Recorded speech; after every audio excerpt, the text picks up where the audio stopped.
নিরাপদ বিনিয়োগ হিসেবে বিশ্বের বড় বড় দেশগুলোর স্বর্ণের মজুদ নতুন নয়, কিন্তু এই স্বর্ণই যখন সাধারণ দোকানে ফাস্ট ফুডের পাশাপাশি বিক্রি হয় তখন তা সাধারণ মানুষের নজর কাড়ে, যা এখন দক্ষিণ কোরিয়ার টক অব দ্য টাউন, যেখানে শপ ও ভেন্ডিং মেশিন থেকে বিক্রি হচ্ছে সোনার বার ও কয়েন। ওয়ার্ল্ড গোল্ড কাউন্সিল বলছে দেশটিতে স্বর্ণের বার ও কয়েনের চাহিদা বছরের প্রথম ৩ মাসে বেড়েছে ২৭%। নাদিয়া ইসলাম তুলির রিপোর্ট। রামেন সসেজ ছাড়াও দক্ষিণ কোরিয়ার সাধারণ মুদি দোকানে এখন পাওয়া যাচ্ছে আরেকটি জনপ্রিয় আইটেম। খাবারের পাশাপাশি বিক্রির জন্য যেখানে রাখা হয়েছে সোনার বার ও কয়েন, আবার ভেন্ডিং মেশিনেও হট কেকের মতো বিক্রি হচ্ছে সোনার বার।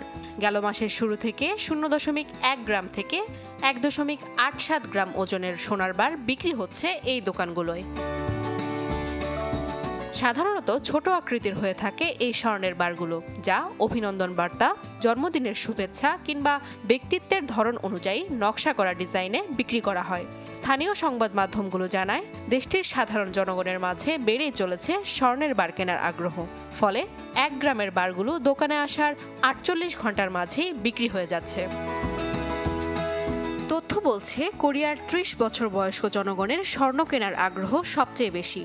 বিক্রি শুরুর পর থেকে এখন পর্যন্ত মোট বিক্রির 41% ক্রেতাই এর সক্রিয় গ্রাহক। অন্যদিকে 40 বছর বয়সীরা বিক্রির 35% ও 50 বছরের বেশি বয়স্ক জনগণ প্রায় 15% সোনার বার কিনছেন।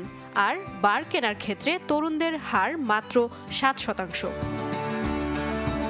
ওয়ার্ল্ড গোল্ড কাউন্সিলের তথ্য মতে দেশটিতে স্বর্ণের বার ও কয়েনের চাহিদা বছরের প্রথম 3 মাসেই বেড়েছে 27%, যা দেশটির 2 বছরের মধ্যে সর্বোচ্চ।